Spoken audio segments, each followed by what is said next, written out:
Welcome back to our ACT Science overview. Today we are going to go over the answers for Passage 2. Passage 2 is a conflicting viewpoints passage. When I come to these passages, I want to make sure that I'm reading the first and the last sentence of the introductory paragraph before continuing on to look at the questions or the passages themselves. This just gives me a little bit of an overview as to what the passage is that I'm going to be looking at and what sort of details I should be looking for as I read through each of the particular hypotheses.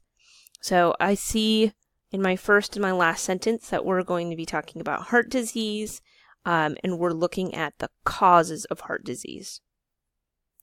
Now for our first hypothesis. Before we even come and read over this particular viewpoint, we should have already taken a look at our questions to get a general idea of what sorts of details we should be looking for in this hypothesis. So as I go through it, I see risky behaviors, diet, I see a mention of vitamin C, I see high levels of cholesterol, vegetarians have a reduced risk, extra weight is adding to my risk factors. Smoking is a major cause of heart disease, and a lack of exercise. So off to the side, I should list a couple details from this particular viewpoint so that when I get to these questions, I don't have to go all the way back through the passage. I can just refer to my list off to the side to tell me what is in this particular passage. Here is my second hypothesis. I am going to read through it and make sure that I'm pulling out the same type of details. And again, I want to make the list off to the side so that I can just refer back to my list instead of referring back to the passage itself. So this hypothesis is arguing that heart disease is genetically inherited. It's a problem if somebody in your family under the age of 55 has heart disease. Here are other risk factors. Just talking again about family history and talking about the gene pool. So off to the left, I've just sort of outlined some of the points that I'm seeing in this particular hypothesis. Okay, now to the questions. This question here is a great example of the type of question you want to start with when you're getting to a conflicting viewpoints passage. This question is asking you to look for a piece of evidence in one of the viewpoints. There are several of these questions. They're the easiest questions to answer in this type of passage, so these are the ones that you should complete first. Okay, question 6. To accept the evidence presented in the familial hypothesis, one must assume that all members of a population sharing the same gene pool have blank. This is a detailed question. It's asking you to go back to the passage or even just to the list of items that we've put out to the side. So in our passage, it talks a lot about all of these trends being found within a family, and it talks specifically about a whole population being more or less susceptible, and that all has to do with them being in the same gene pool, so they should all have a common family history. Question 7. One advantage of the behavioral hypothesis is that it best explains why heart disease is more common in which of the following groups. This is again a detail question, and we can actually pull this line out of the passage. Now, we made a note off to the side to allow us to look back and see that note very quickly, so this should also be in your notes. But there's a line in there that says, smoking is also a major cause of heart disease, as it puts individuals at a higher risk for developing a number of chronic disorders. So we can come back to our answer choices and we see smokers. Question 8.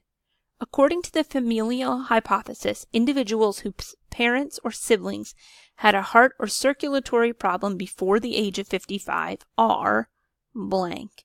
This is again another detail question.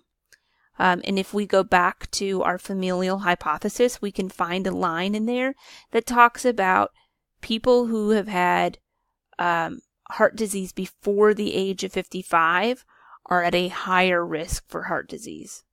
if you have a family history of that. Now again, these first 3 questions that we've looked at are very easy questions, very easy detail questions where you can very quickly scan through the passage or look over your notes that you've written out to the side and find those answers right away.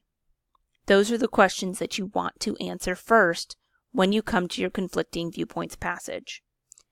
Question 9. Which of the following is a criticism that supporters of the behavioral hypothesis would make of the familial hypothesis? So if I read through my answer choices, we're looking at behaviors being passed down through generations. 2 answer choices saying that obesity and exercise are not related to heart risk. And then my last one saying that family history is the single greatest indicator of risk. So here we're going to look at this as a process of elimination question. It is an inference question, so it's asking us to make a statement based off of our data and what we've gathered from our passages. We can right away cross out obesity and exercise not being related to heart disease because both passages talk about those 2 being risk factors for heart disease.